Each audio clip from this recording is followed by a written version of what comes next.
Le Conseil des ministres s'est tenu ce mercredi 17 avril 2024 au Palais de la République sous la présidence du chef de l'État, son Excellence, M. Bassirou Diomaye Diakhar Faye. À l'entame de sa communication, le président de la République a adressé ses sincères remerciements au khalife général des Mourides, Serigne Mountakha Bassirou Mbacké, et au khalife général des Tidjanes, Serigne Babacar Sy Mansour, pour l'accueil chaleureux, les prières formulées à l'occasion de ces visites de courtoisie et les cadeaux de grande valeur et de haute portée symbolique le lundi 15 avril 2024, respectivement à Touba et à Tivaouane. Le chef de l'État a informé le Conseil qu'il poursuivra ses déplacements dans les autres cités et foyers religieux du Sénégal en vue de prendre en compte d'une part leur modernisation en termes d'infrastructures de base, voirie, eau, assainissement, électricité, téléphonie, et d'autre part de réaffirmer son engagement constant à améliorer la vie communautaire et religieuse pour un Sénégal juste et prospère dans la paix, la stabilité et la concorde nationale. Le président de la République a aussi informé le Conseil qu'il a créé à la présidence de la République une direction des affaires religieuses et de l'insertion des diplômés de l'enseignement arabe, composée du Bureau des affaires religieuses et du Bureau de l'insertion des diplômés de l'enseignement arabe. Suite à la mise en place du gouvernement le 5 avril 2024, le chef de l'État a informé que l'inspection générale d'État va dresser un pré-rapport et un rapport définitif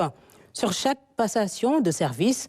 En attendant, le président de la République a demandé au Premier ministre, en liaison avec les ministres, de faire le point sur toutes les passations de services effectuées dans les ministères et d'élaborer, avant fin avril 2024, un rapport exhaustif sur les constats et les propositions relatives à la situation sectorielle, administrative, budgétaire et financière dans chaque ministère, avant toute initiative ou action gouvernementale d'envergure. Le président de la République a insisté, avec le Premier ministre, sur l'impératif pour chaque membre du gouvernement de suivre les procédures fondamentales de validation concernant les orientations politiques de l'action gouvernementale, ainsi que les modalités de communication indiquées à cet effet.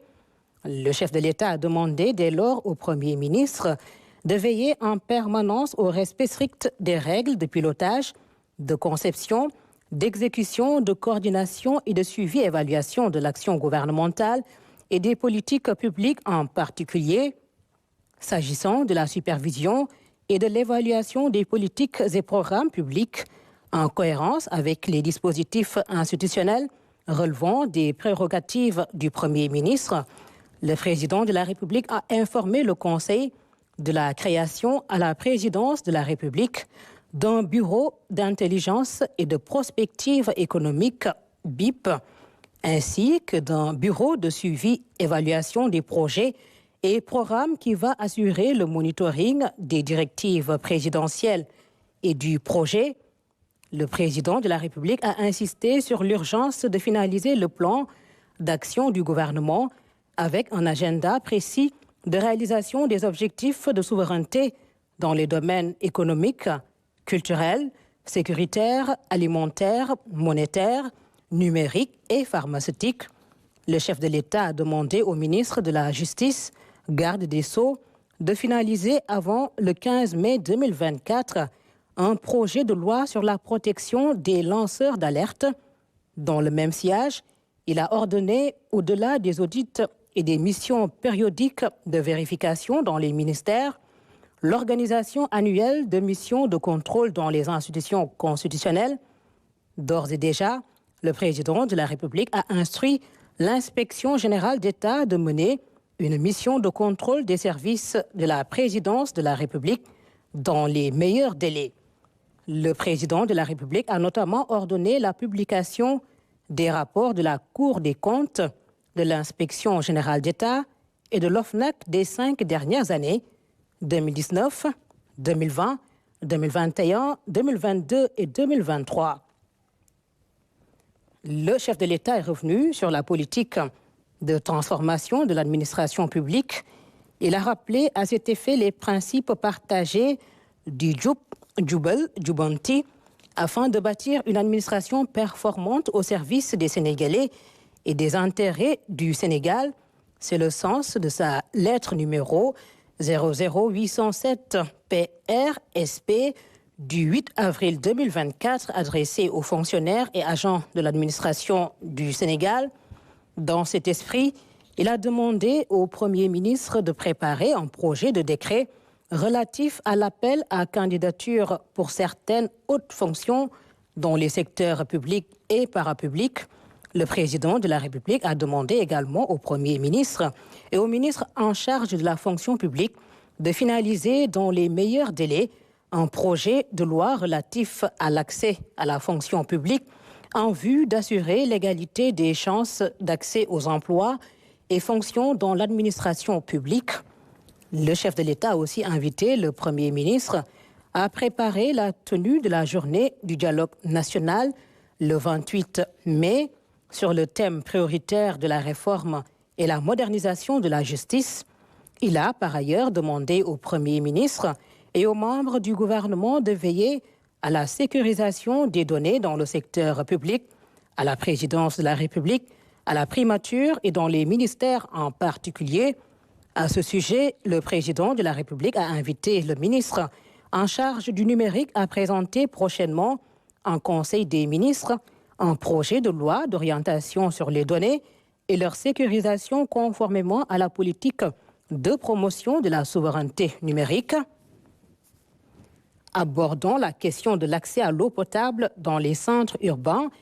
et en milieu rural, qui demeure une préoccupation majeure des populations. Le président de la République a demandé au Premier ministre de tenir un conseil interministériel sur le secteur hydraulique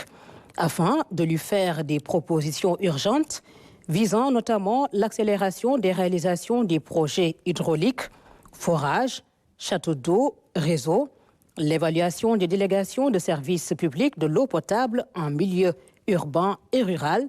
l'évaluation du système de tarification de l'eau et l'adoption d'un grand programme national consolidé d'accès à l'eau potable.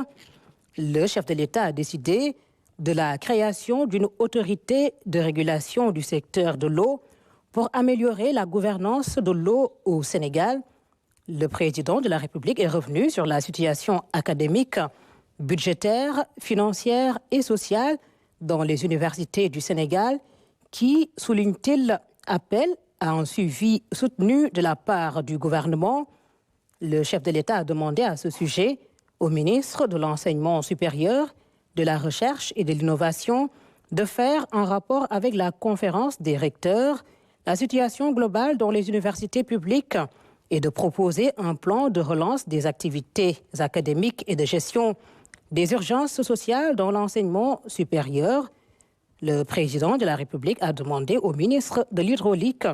et de l'Assainissement de procéder à un audit rapide du contrat d'affermage entre l'État du Sénégal, SONES et SEN'EAU et du contrat de performance État-SONES-SEN'EAU,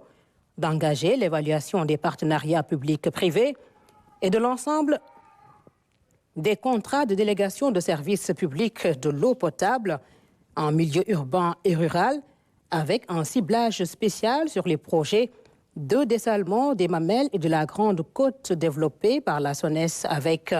la JICA et Aqua Power.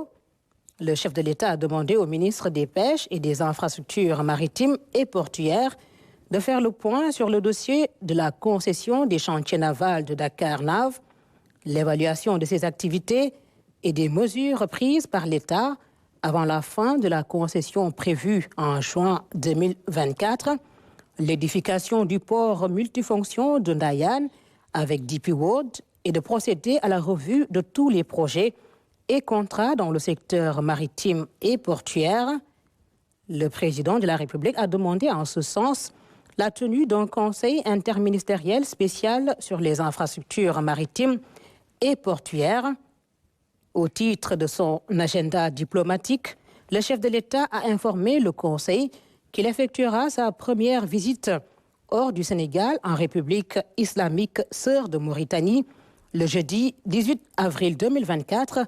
avant de se rendre en République sœur de Gambie le samedi 20 avril 2024. Avec ces visites, le président de la République entend s'inscrire dans la continuité du renforcement des liens historiques de bon voisinage et de brassage socio-culturel entre ces pays et le Sénégal. En outre, le chef de l'État a fait part au Conseil qu'il envisage de rendre visite à ses autres homologues du voisinage immédiat. Il a enfin saisi l'occasion pour engager l'ensemble du gouvernement à veiller particulièrement au maintien et au renforcement des relations cordiales que notre pays entretient avec ses voisins. Dans sa communication, le Premier ministre a fait part au président de la République de la démarche d'élaboration du plan d'action du gouvernement. Pour ce faire, chaque ministère devra lui soumettre sous 8 semaines un plan sectoriel. Conformément aux instructions du chef de l'État, le Premier ministre a annoncé la tenue d'un séminaire gouvernemental les 27 et 28 avril 2024. Le Premier ministre a enfin informé de la tenue prochaine des réunions interministérielles suivantes: un conseil interministériel consacré à la préparation de la Tabaski 2024, un conseil interministériel consacré à la campagne de production agricole 2024, un conseil interministériel consacré à la préparation de l'hivernage, un conseil interministériel consacré à la préparation des examens et concours, une réunion interministérielle de suivi des engagements du gouvernement dans le cadre de la préparation du pèlerinage à la Mecque édition 2024. Enfin, le ministre du Travail, de l'Emploi et des Relations avec les institutions a fait une communication sur les préparatifs de la fête du travail 2024.